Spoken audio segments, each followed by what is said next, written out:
Hi everyone, today I'm going to be talking to you about some Becca products that I have recently been trying. So the first one is the Becca Backlight Priming Filter.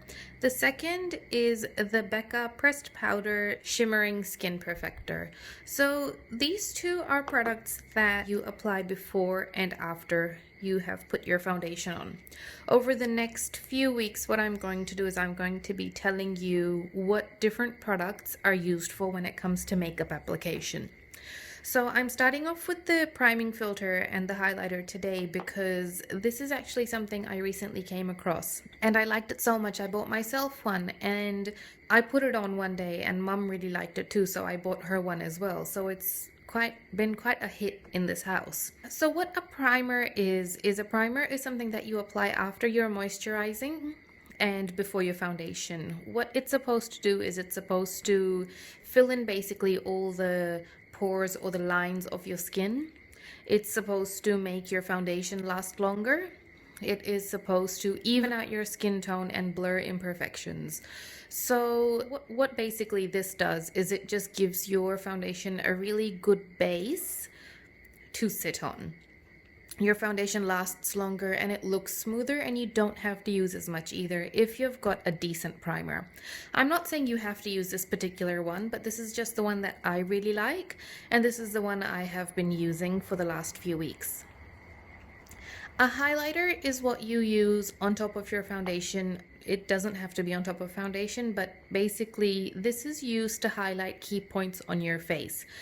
Normally when you see a celebrity, for example, a lot of people will put foundation on and then wonder why don't they look as nice as a celebrity.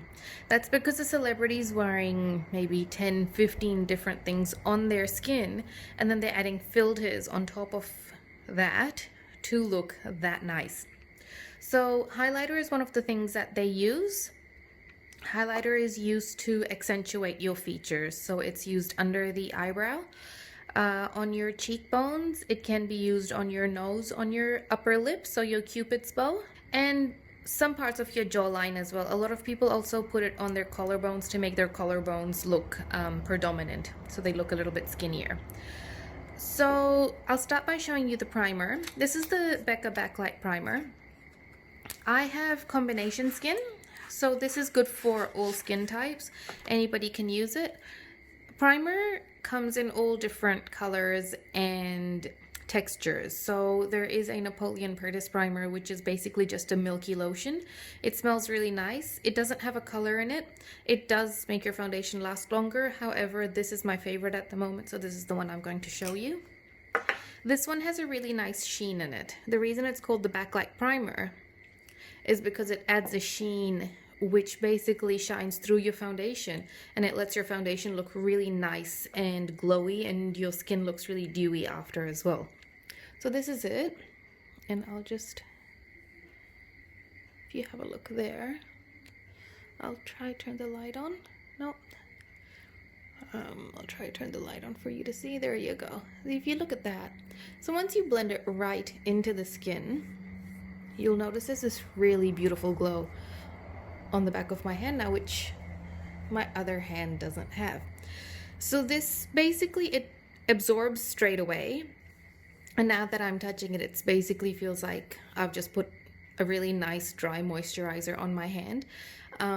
It doesn't have SPF or anything in it, but that's okay because a lot of foundations come with SPF these days, and I found that this does actually even out the feeling of the skin. So this one feels a little bit rough, whereas this one feels nice and smooth, and you can tell that it's ready to have foundation applied on top because it's also a little bit tacky. So foundation is applied after this is applied on the skin.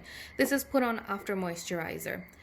Over the next few weeks, I will also be telling you what serums are used for, what toners are used for, why somebody doesn't just simply use a cleanser and then their face doesn't necessarily look nice, why some people get really oily skin after using cleanser.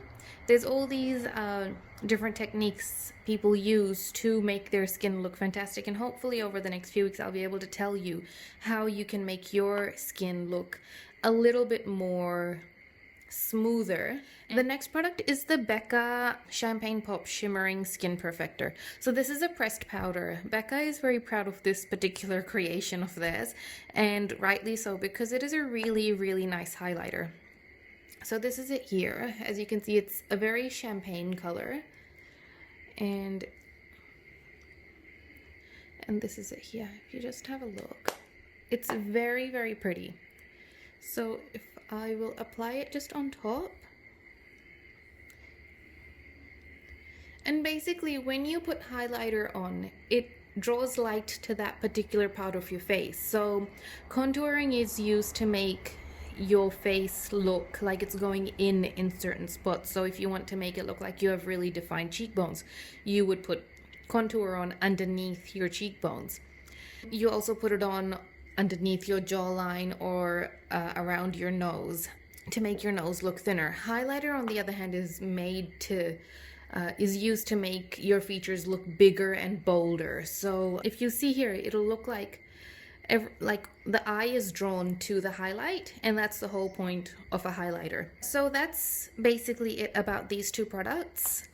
If you are going to start off by trying using highlighter and primer, I do think these two are a really good place to start. They're very easy to use, and I found that when I was going on my makeup journey to learn new things, there were products out there which people were saying were really good, but they required a lot of upkeep. So some primers, some highlighters, some foundations, you have to use them a certain way, and that kind of defeats the purpose of quickly doing your makeup and leaving the house. So these two things I found are actually really, really good to use. So I hope you enjoyed this little talk that I've just done, and I hope you found it informative. If you have any questions, feel free to ask. And hopefully over the next few weeks, we'll be talking more about what to use and where. Thanks for watching. Bye.